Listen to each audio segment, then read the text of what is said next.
This is the IST Health Tip of the Day. I'm your host, Roberto Parker. This podcast, we tackle the tough questions related to exercise, training for athletes, human performance, biochemical, biomechanical dysfunctions, problems that sometimes you have questions about that you don't quite know the answer to. So stay tuned, enjoy, take good notes, and God bless.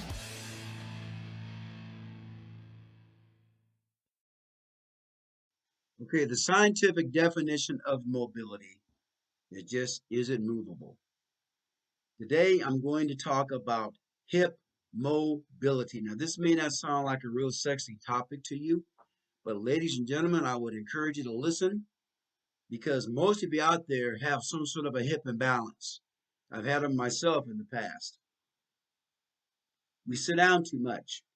Sometimes we overtrain too much and we throw our hips out of balance. Maybe because we were athletes, we were running and jumping and maybe worked out too hard one day, threw our back out of alignment, we stepped in wrong or something like that. But most times it's because in our current industrial society is because we're sitting down too much.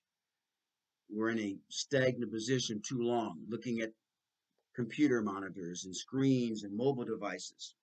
Kids, I work with young high school and middle school kids. They're tight too. A lot of them are from sitting down too much. It should not be that way. Now, most of you have heard of low back pain and problems. A lot of you have experienced that. Why? Hip stability slash mobility is out of balance. Besides cancer and heart disease, low back problems are probably the number one issue keeping people from living a very fruitful, productive life, personally, recreationally, and professionally. It keeps a lot of people out of work, low back pain and problems. Now, it's not really going to kill you, literally, but you might feel like you want to die because it's pretty dang painful. But let's get into the hips. Now, I'm not going to try to wordsmith here too much, but I got to mention some muscles. The iliopsoas, better known as the hip flexor, gluteus maximus, gluteus minimus, gluteus medius. Those are all muscles of the hip.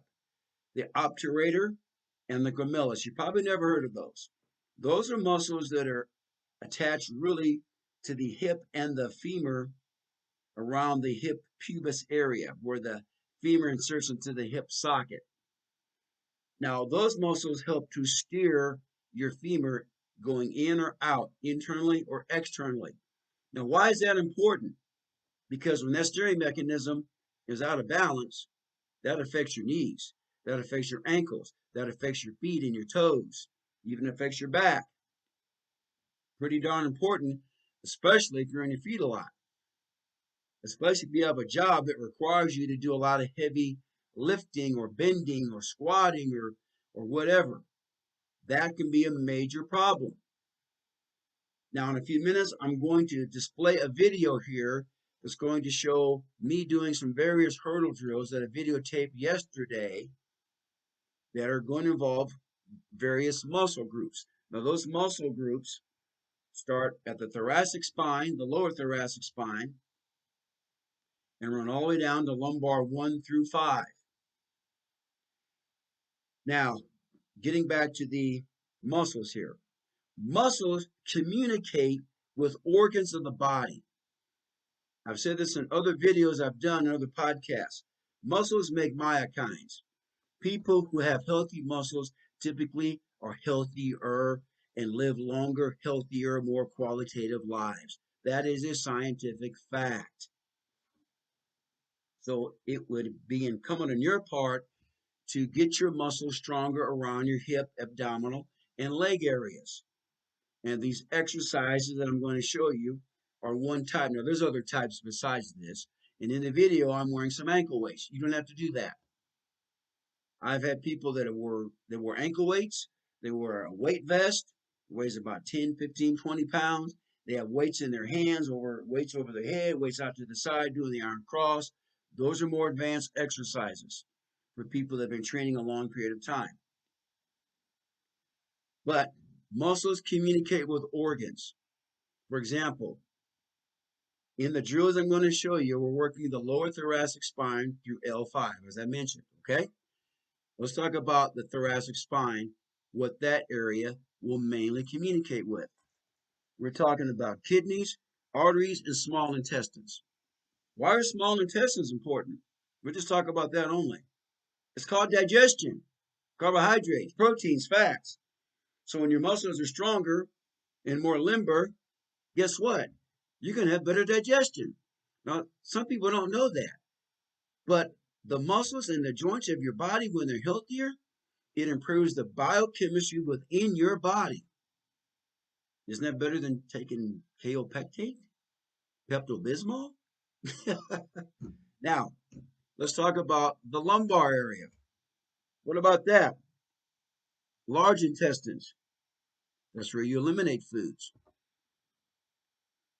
Appendix. Pretty darn important. Sex organs. Really important. Bladder. Prostate, gentlemen. Feet, ankles, and knees. Now, feet, ankles, and knees are not organs, but when the hips are out of alignment, guess what? It affects your feet, your knees, and your ankles. I remember when I was in college, I had 2 sprained ankles at the same time playing college football my freshman year. I was always spraining ankles. I could not figure out why. I didn't find out until I was well in my 30s. I had weak hips. My legs were strong, but my hips were weak. Why? Because I wasn't doing the right types of exercises relative to playing a heavy, intense sport like football. That's why I kept spraining ankles. Because when your hips are stronger, guess what? That helps to stabilize your ankle joints. Now, the application of all of this, once again, how you ambulate through space, if you're an athlete, even if you're a non-athlete, how you run, how you walk, how you jump, how you sprint, how you climb, how you land, how you lift weights. Man, the hip is the center, the epicenter of everything that you do. And if those hips aren't right, nothing is right. You can compensate. Yeah, you can do that, but eventually that's not going to work. Even when you compensate, one side of your body, either right side or left side or the front or the back, is overworking. And guess what? You're going to pull and twist and hurt other muscles. Typically, when your hips are out of alignment, you're going to pull a hamstring.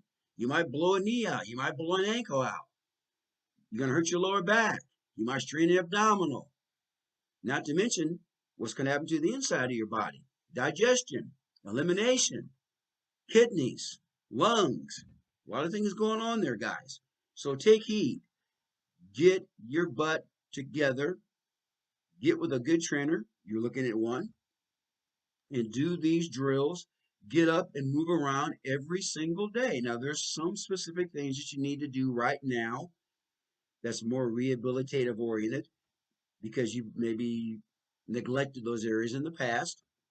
A lot of it is weight, body weight. Some of you are overweight, a lot of you are overweight. That's a big problem also. If you're overweight, guess what? You're going to load your hips and your knees, your ankles and hips more, or your ankles more, your knees. That's going to happen. Lose some weight. That will help.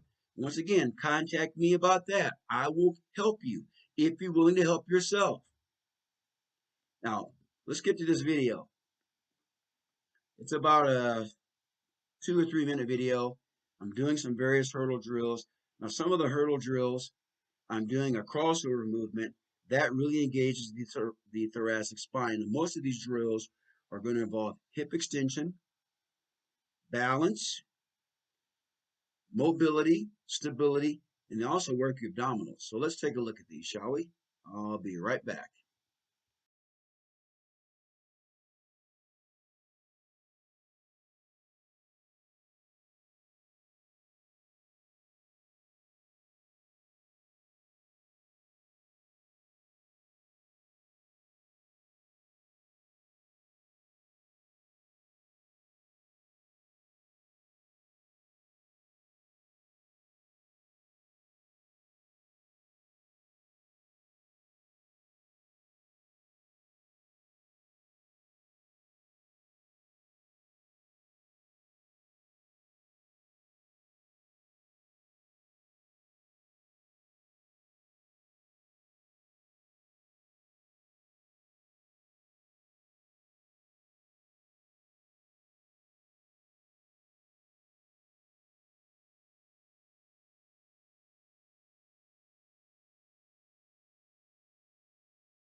Okay, I hope you enjoyed that and you got something out of it. In fact, I'll ask you, what did you get out of it?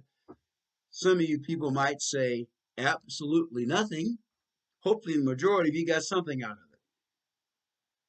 The hips are the epicenter of the body. Everything runs through the hips, front side, back side, right and left side. Okay, so it's important that you do something, even if you just get out every day and just move around a little bit, ladies and gentlemen. Walking is one of the cheapest, best things you can do for your overall health. Now, if you want to get more specific, you don't have the equipment that I had in the video. Set up something in your house, some sort of obstacle course, walk over them, use some imaginary hurdles, get creative. If you can afford a trainer like myself, contact me. I will be glad to set up a program for you. The muscles have to get utilized. The nervous system has to get utilized. If those areas are not utilized, you will suffer orthopedically, in your joints, in your muscles, and biochemically within the body, the organs, the intestines, the kidneys, the heart, the lungs.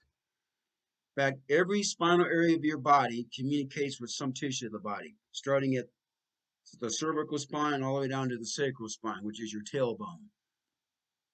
Every facet joint, which is really your spinal column, communicates with some sort of tissue of the body.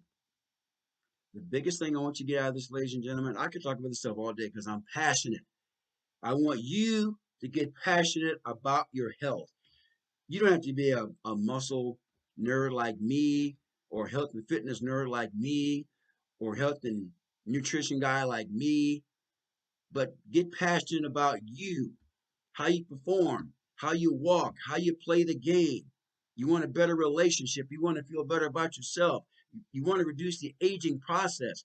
That's what's important. It's not about how much weight you lift. It's not about how fast you run, how high you jump. Nowadays, if you're a competitive athlete trying to make the varsity, trying to make the Olympics, absolutely. And I train athletes. I'm still an athlete. I still train like an athlete because I love it. But not everybody's like me. You got to find your sweet spot, what's going to work for you, and still be active. So, guys, take care. God bless. Contact me. My number is here on the screen, at the bottom of the screen. I'll be more than happy to set up a program for you and to help you out. This has been the IST Health Tip of the Day.